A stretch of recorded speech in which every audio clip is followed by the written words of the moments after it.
Saudações a todos, aqui é o Caim Wolf para o Detetive do Improvável. E nós estivemos falando aí sobre as pirâmides, né? Essa grande divulgação aí que teve essa suposta nova descoberta nas pirâmides. E então nós resolvemos dar uma continuidade com assuntos que para nós tem toda uma ligação e vai gerar um conhecimento a respeito da linha mais metafísica e esotérica do realismo fantástico sobre o passado da Terra. Então, vamos continuar falando aqui. E o tema que eu trouxe hoje para vocês, ele vai juntar vários outros temas que nós já tivemos a oportunidade de estudar aqui no canal. Vamos começar então a juntar temas e gerar um certo raciocínio. Aqui então o tema vai ser Atlântida, Platão e Sais. Vamos conhecer como se relacionam esses dois locais aí do passado distante da Terra e o pensador Platão.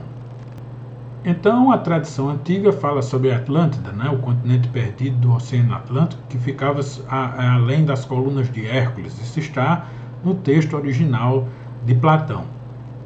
E sim, ele foi o primeiro a citar.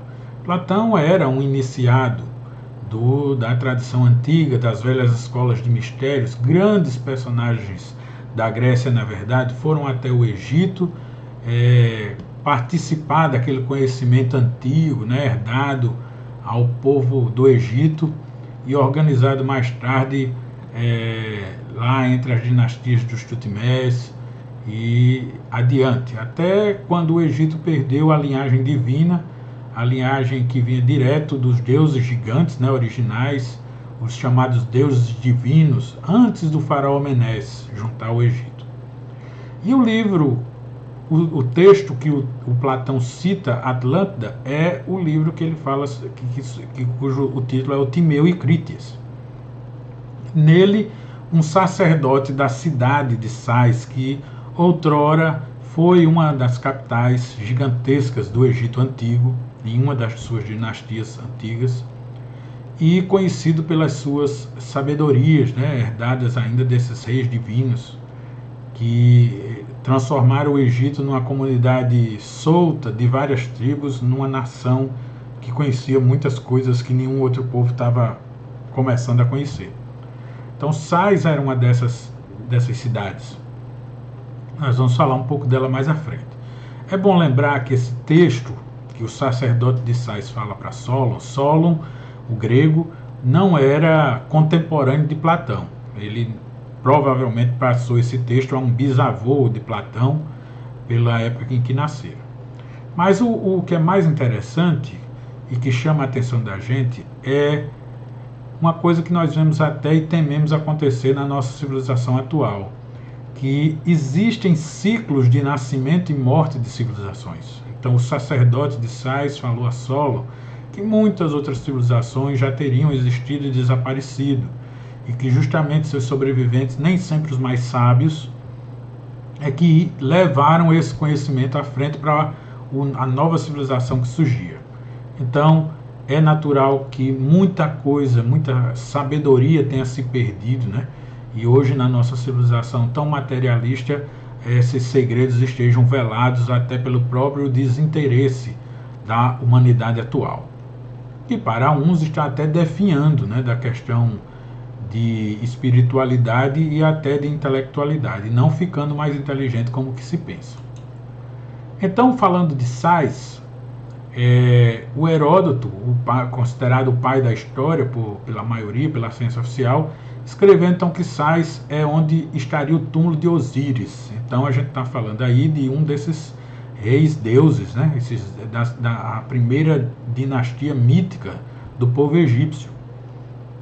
O túmulo estaria então localizado lá, e foi onde o sofrimento do deus Osíris, que é totalmente esquartejado, foi mostrado como um mistério na noite em um lago adjacente. Já Plutarco conta também que Ísis era um santuário, e esse santuário Sais era um santuário da deusa Ísis, e que lá, vejam só que curiosa inscrição Plutarco imortalizou na história nos seus textos. Dizia: eu sou tudo o que foi, é e será, e meu véu nenhum mortal levantou até agora. Então, aqui já se começa as pistas, né, de algo velado, realmente guardado com zelo, né, que não era para todos, mas sim para os que buscam essa sabedoria. Mas falando então de Atlântida, a gente pode resumir que sobre Atlântida existiu um grande povo, né, e que até conheciam coisas que não chegaram até o nosso conhecimento.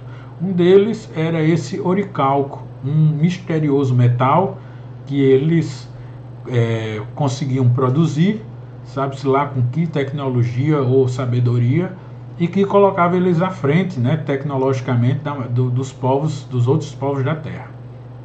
E que esse povo tinha um orgulho da descendência desses 10 reis divinos. 10 reis divinos. Destaquem isso porque será muito importante mais à frente. Então a gente também destaca que o contato com outros povos promoveu a cobiça e a vontade de dominar entre esses atlantes. Eles, ao conhecerem, apesar de serem descendência direta de deuses divinos, de reis divinos, eles tiveram contato, né, com os valores dessa nova humanidade, dessa nova civilização decadente, sobretudo na questão de buscar tudo através da violência. Então, a gente pode ver outro texto, aqui a parte final do texto de Platão, lá do Timeu e Crítias. A obra é incompleta. Então, nos últimos trechos, Platão está dizendo assim: foi então que, ocorrendo isso, os deuses, em sua morada, a mais preciosa, aquela que, situada no centro de todo o universo, logo não estão na Terra, vê tudo o que participa da geração, reuniram-se após perceber o estado infeliz de uma raça que fora virtuosa e disseram. E aí o texto foi ou suprimido, né, ou destruído, mas a decisão, ou o que iriam dizer esses deuses a respeito dessa civilização fantástica, não chegou aos nossos dias. Então observem, estamos falando de deuses distantes que não estavam na Terra. Isso vai levar a gente lá para a teoria dos astronautas, dos deuses astronautas, né, do Däniken. Estamos falando que esses deuses tinham uma civilização diferenciada entre as outras, tinham esses filhos, né, que tinham um contato direto, ou seja, filhos deles aqui na Terra, além da restante da humanidade, e que em algum momento esses deuses tiveram um motivo para ter o plano que tinha para essa civilização, e talvez para toda a vida na Terra, o plano foi abortado, abandonado e deixado parcialmente ao destino próprio. Então a gente pode dizer que a Terra foi povoada, né, e seus povos educados não por chicotadas, mas colocando-se por trás, de onde o animal é mais fácil de ser dirigido. Fomos então adestrados, pessoal. Existem aqueles velhos textos, né, inclusive sumérios, que interpretam alguns livros lá do Zachariah Sitchin, né, que fala como o homem foi realmente um projeto de um animal menos pensante, passado a ser inteligente para a coleta de ouro e qualquer outra coisa que esses deuses distantes precisavam. Então criou esse pedreiro, né, esse trabalhador braçal. Mas houve então, quando ocorreu esses contato de Atlantes com outros povos, houve então uma guerra. Mas então, aonde estariam os resquícios dessa guerra antiga?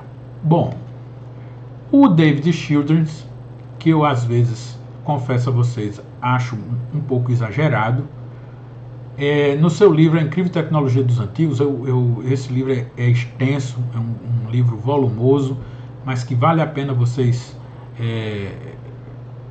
terem contato com ele, porque é muito rico no apanhado dessa questão de tecnologia antiga. Então, no capítulo 6c, ele fala sobre uma devastação atômica que teria ocorrido à moda antiga e indiana, então cheio daquele misticismo, daquela mitologia, se valendo dos nomes e das coisas, dos nomes indianos, dos deuses indianos, e se valendo das coisas que tinha na época, né, como flechas, carruagens, para descrever vários objetos que eles não sabiam como descrever de outra forma. Então esse texto do Mahabharata, que é vamos dizer assim, um best-seller do hinduísmo, fala o seguinte: vários sinais apareceram entre os deuses, ventos sopraram, meteoros caíram aos milhares, trovões ecoaram pelo céu sem nuvens. Lá ele viu uma roda com uma borda tão nítida quanto uma lâmina, girando ao redor do soma. Depois, tomando o soma, ele quebrou a máquina girante. Então, vejam esses primeiros detalhes do texto, né, de coisas no céu, coisas que até se definiam como máquinas, por mais precário que esse conceito fosse na época, mas que não pareciam a eles naturais. Parte do texto, a primeira parte que eu li para vocês, pode ser atribuído, por exemplo, a uma chuva de meteoros que pode ter ocorrido, sendo um evento muito natural, embora raro, mas ele é acompanhado de algo que parece mais uma tecnologia antiga. Vamos para frente. Então, em outra parte do texto, vocês vão ver a citação dos deuses inimigos. Arjuna e Krishna foram de lá para cá em suas carruagens ao lado da floresta e arrebanharam as criaturas que estavam tentando escapar. Milhares de animais foram queimados, lagos e lagoas começaram a ferver. As chamas atingiram o firmamento. Indra, sem perda de tempo, convocou Kandava e cobriu o céu com massas de nuvens. A chuva caiu, mas o calor a evaporava antes mesmo que chegasse ao chão. Então aqui vocês podem citar que houve aí uma erupção, embora não seja o caso, não seria uma forçada de barra. Nós estamos vendo uma descrição de um povo extremamente antigo, armado de flechas, armado de lanças, né, no máximo, nenhuma outra máquina mais que pareça aquelas bestas ou catapultas da Idade Média, e que já falavam em grande destruição, né? Uma destruição que não parece tão natural assim. Vamos a mais um exemplo. Esse é a parte do meu texto mais favorita. Ainda sobre Guerra Antiga, os mesmos textos do Mahabharata falam: foi um único projétil carregado com todo o poder do universo. Uma incandescente coluna de fumaça e de chamas, com o brilho de 1000 sóis, erguendo-se em todo o seu esplendor. Foi uma arma desconhecida, um relâmpago de ferro, um gigantesco mensageiro da morte que reduziu às cinzas toda a raça dos Vrishnis e dos Andrankas. Os cadáveres ficaram tão queimados que não podiam ser identificados. Cabelos e unhas caíram, vasos se quebraram sem motivo aparente, e as aves ficaram esbranquiçadas. Após algumas horas, todo o alimento ficou infectado. Para escapar desse fogo, as pessoas lançaram-se para dentro de rios a fim de se purificarem e a seus equipamentos. Aqui nós temos uma descrição que, se fosse atribuída a Hiroshima e sua bomba atômica, seria muito compatível, né? A coluna de fumaça e chamas está aqui, na própria imagem de uma bomba atômica caindo sobre uma cidade antiga indiana, que daqui a pouco vamos falar sobre ela. Há o chamado sol nuclear, né, que se você olhar para ele no momento que a bomba explode, você fica cego. Então, fala-se também dessa questão, de 1000 sóis. Mesmo a tradução original sendo forçada aqui, gente, para projétil, mas dá a ideia de uma unidade, né, de uma unidade que tenha, de um objeto único que tenha causado tanta catástrofe. Então, fala que houve um relâmpago de ferro, o gigantesco mensageiro da morte, e que reduziu tudo às cinzas, né? Lembro que quando o Oppenheimer foi entrevistado na coletiva, né, de imprensa, ele usou o próprio Mahabharata para citar, né? Ele, quando perguntou o que é que ele tinha achado sobre as imagens as primeiras fotos sobre os sobreviventes de Hiroshima, ele citou o Mahabharata. Ele citou o verso que diz: eis que sou a morte, o destruidor de mundos. Então, de tão semelhante que é, você pegando pistas aqui e ali, você vê como estamos falando de algo muito parecido com a explosão nuclear e de uma guerra que a Terra não tinha capacidade de ter, né, por si próprio, por desenvolvimento próprio, né? Então, se você vê aquela queda de cabelo típica, né, e das unhas, típica de quem sobreviveu à radiação, né? A calcinação dos cadáveres, quando não total desaparecimento. Aqui os vasos se quebraram, tem aquele vento nuclear, né, que vem, e as aves ficando esbranquiçadas, tem aquela cinza que a gente também vê nas imagens de Hiroshima. Posteriormente, a radiação infectou todo tipo de alimento, né? Isso é também esperado após uma bomba nuclear, e o calor que leva as pessoas a saltarem aí nos lagos. Então, teria sido, com essa descrição nos livros e essa guerra nos céus com as suas carruagens, né, esses mesmos textos antiquíssimos do hinduísmo falam dos Virmanas, né, que vocês também já podem conhecer. Se não conhecer, procure o termo Virmana. Nós temos um vídeo sobre eles no canal, sobre esses aparatos que muitas pessoas andavam aéreos. E aí nós temos a questão de Mohenjo-Daro. Mohenjo-Daro seria então uma dessas cidades que teriam assistido essas explosões, essa guerra terrível. Então os arqueólogos, eles encontraram em Mohenjo-Daro esses vestígios de radioatividade. Duas cidades, Mohenjo-Daro e Harappa, tiveram, pelos próprios sinais encontrados ali,